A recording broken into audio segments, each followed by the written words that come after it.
Hi everyone, my name is Brayan Deloera-Rodriguez. As you know me, I'm from your English class. I sit in the back. But today, the reason we are here is for my multimodal argument, which is, drumroll please, why the K-pop industry should be banned, removed, get rid of. What? I know that sounds crazy, but for those who don't know what the K-pop industry is, let me tell you. K-pop industry is a $5 billion industry that comes from South Korea. That's where the K from K-pop comes from. The K in K-pop stands for Korean pop. And it has so many it's a music genre that has so many aspects such as hip hop, R&B, and of course, pop. And it's been around since the 90s. But before I talked about my three main points that I have, let's look at the counter argument on why K-pop shouldn't get rid of. And I know some of you are probably like, what? No, don't get rid of K-pop because we like the music and stuff. And I actually interviewed two of my friends who like K-pop, which I will show you right here. Hi everyone, it's me Brian again. I'm here with my good friend Angelica, who is a big fan, if you guessed it, K-pop. K-pop. And she's gonna respond to us why she likes it. I love K-pop because it is very different from music in the US where it's more like fun, I'd say. Especially the kind of music I listen to in the K-pop industry, it's more fun.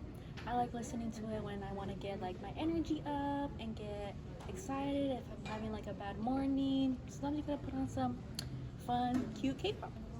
All right, thank you for your time and thanks for watching. Hey everyone, it's me Brian again, and today I'm here with my good friend Arizvel, who is a big K-pop fan. And today I'm gonna ask her, why do you like K-pop? So I like K-pop because you can see so many groups, which is not something that you get in like Western like music industry. You don't really see girl groups or boy groups anymore, not since like the early like 2000s. I also like K-pop because there's like consistent touring. Like K-pop idols are like constantly on tour, so you can like always have a chance to see like your favorite artists consistently, as opposed to like Western artists who only tour like once every like 5 or 10 years. Um, you can do like dance covers and stuff. Like it's very fan interaction based. So yeah. All right, so that was her response. Thank you so much for your time, and yeah. All right, as you see, what my friends really said was mostly opinions based, like that one British girl said. But a good argument isn't really based on opinion. And also, I don't want to get rid of the K-pop industry because I think the music's bad. You know, me personally, I have no problem with it. I think people should have the right to like whatever kind of music they like, except for Rod Wave. He is ass. But the main reason I want to get rid of the K-pop industry are for these three main points. One, bad treatment of workers. Two, the creepy process of becoming an idol. And three, the racism and colorism and cultural appropriation that goes on in the industry. And I know you guys are probably wondering, Brian, instead of getting rid of the K-pop industry, can we just reform it? And to that, I say no. Because me saying I want to get rid of it catches your attention more and sounds more, whoa, I wanted to see this video. And two, reforming a whole industry, it sounds like too much work and we don't have time for that. But now let's get into a deep dive of what really happens in the K-pop industry. But before we do, there are some disturbing and insensitive subjects that will be covered throughout this video. So that is a warning to let you know. All right, my first point, I know you can't really see this because the printer stopped working and yeah, but this says bad treatment of workers. Behind all the smiles and glittering surfaces that happen in the K-pop world, there is a dark side to it. As the K-pop industry begins to grow more, and as time progresses more, there are platforms such as social media that has helped many people who were or are informally in the industry have come out and talk about the harsh realities that really happen. And according to the Chosen Daily, on October 28th, 2025, the Habit Media Labor and Human Rights Center hosted a discussion forum called Shedding Light on the Labor Behind K-pop, where a total of 29 industry workers completed a survey where they talked about how they experienced power abuse, harassment, and sexual harassment from K-pop stars and managers. They will also talk about their experience with working. They will be working past 3 in the morning. Not just that, but they will get paid 1.1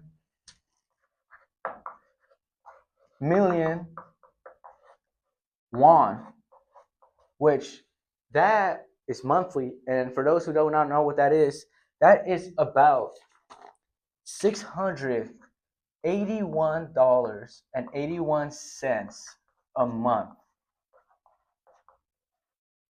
Imagine living in that wage.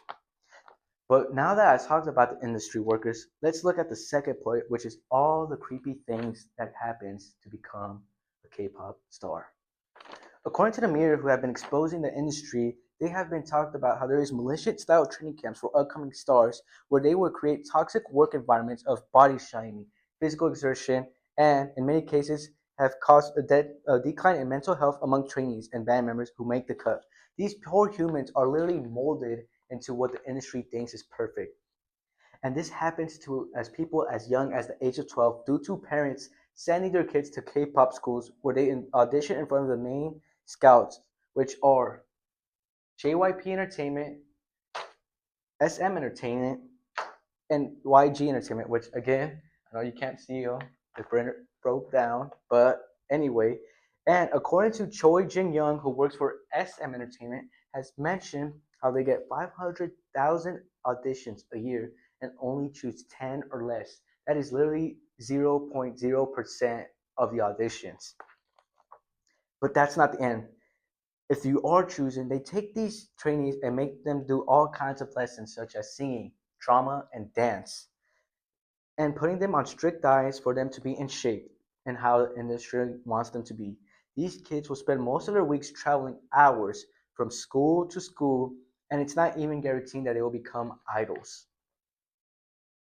And and because of that, they will just deal with school debt, which will lead to a decline in mental health, which has also made South Korea one of the highest rates of suicide among youth.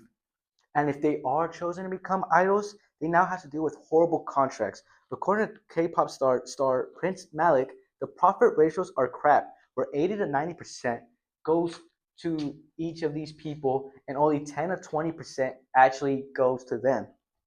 These people are literally on safe contracts. They must deal with bad schedules and the pressures of high standards of their looks, which leads to many stars having to do plastic surgery. Some stars, such as the girls of the group FX, has a checklist where it is a buy that their legs are the right measurements of how the manager wants them to be. And many stars have publicly stated that they deal with eating disorders due to all the standards that they need to be.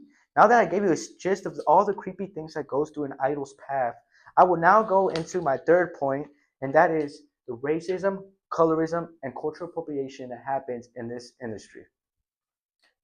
The state of racism in the K-pop industry has been shown throughout more recent years.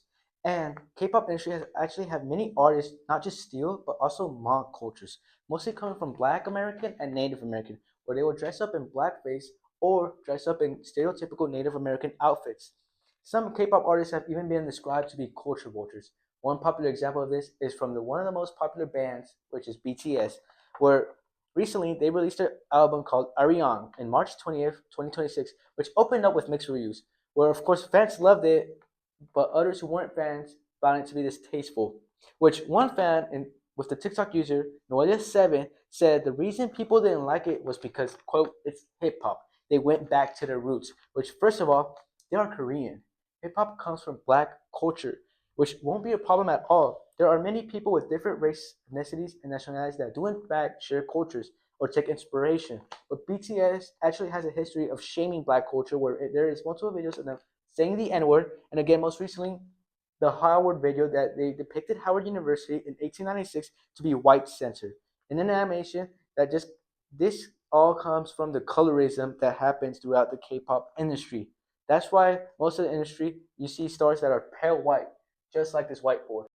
As stated before, whiteness is considered to be the beauty standard, and there has been many occasions members of bands who experience colorism from their own band, One example of this is Kai from the group EXO, who was shamed by his other group members for being the darkest. And another example of this is Amber Liu from the group FNX, who claimed that her manager asked her to get her skin whitened due to being tanned. I just want to say to all those people who deal with colorism in the community that you are beautiful. And don't let anyone tell you you're not. Problems like these still happen because the lack of accountability that is taken from these people. And you will have those people tell you, "Oh, it's not that serious," but it is. If we don't call these things out, this will just get progressively more worse and worse, and there will never be any consequences faced because of it.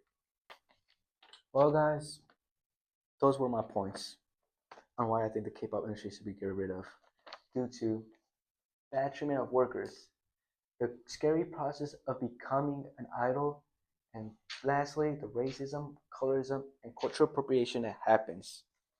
This industry continues treating people like this, having bad slave contracts. These people need to be independent for their own mental and physical state. They have the right to live and be treated as humans, and not just be used as puppets from these dirty little industries. I will leave all my sources down below, which get way more detailed into these kind of things. But before I end it, I want to end with a quote that was said by one of my favorite characters of all time, and it is Optimus Prime, where he states, quote, "Freedom is the right of all sentient beings." And I'm saying this because that's what these people need. They need freedom from the chains of this chaotic and disgusting industry. Thank you guys for watching this video. Stay safe and do great on the final.